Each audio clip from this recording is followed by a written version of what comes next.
আসসালামু আলাইকুম ওরহমতুল্লাহি বারাকাতুহু। আমরা উজবেকিস্তানের সমরখন্দে ইমাম বুখারীর সমাধিস্থলে আসছি। ইমাম বুখারী হচ্ছে বিখ্যাত হাদিস সংকলক এবং তিনি এখানেই সমাধিস্থ হন।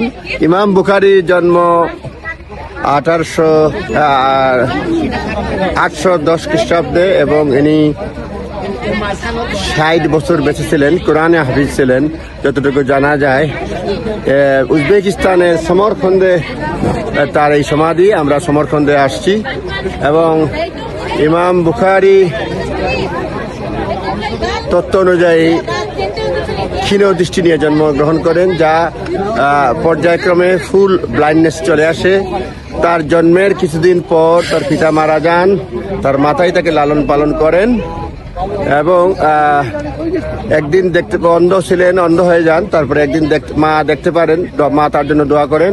মা দেখতে পারেন যে ইমাম বুখারী তখন ইমাম হন নাই, যে স্বপ্নে দেখতে পান যে তিনি ভালো হয়ে যাবেন, সুস্থ হয়ে যাবেন। তারপর উনি হজ করতে যান, সেখানে আরবিক শিক্ষা নেন।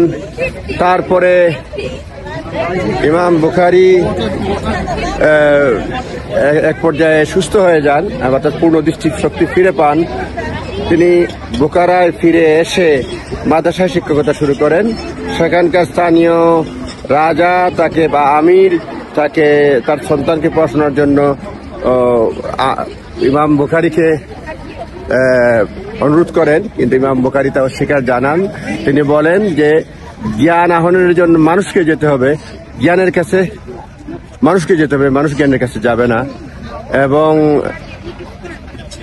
রাজা এতে ক্ষুণ্ণ হন বা আমির ক্ষুণ্ণ হন এবং তাকে বুখারা শহর থেকে, তার জন্মস্থান বুখারা শহর থেকে বের করে দেন এবং তিনি সমরখন্দে চলে আসেন। সমরখন্দে তিনি দীর্ঘ সময় থাকেন এবং এখানে সমাহিত করা হয়েছে এবং সমরখন্দে তার এই সমাধি। 60 বছর বেঁচে ছিলেন তিনি।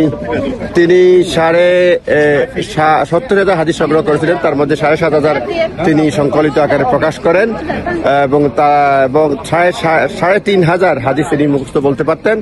এবং কোরআনের পরেই বিশুদ্ধ ইসলামিক ইতিহাস বা ইসলামিক জ্ঞান সমৃদ্ধ বই হিসাবে ইমাম বুখারী সংকলিত বইকেই, হাদিস গ্রন্থকেই ধরে নেওয়া হয়।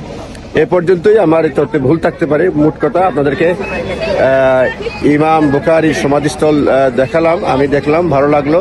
আমরা একটু পরেই জিয়ারত করব। আপনারা সবাই ভালো থাকবেন। আসসালামু আলাইকুম।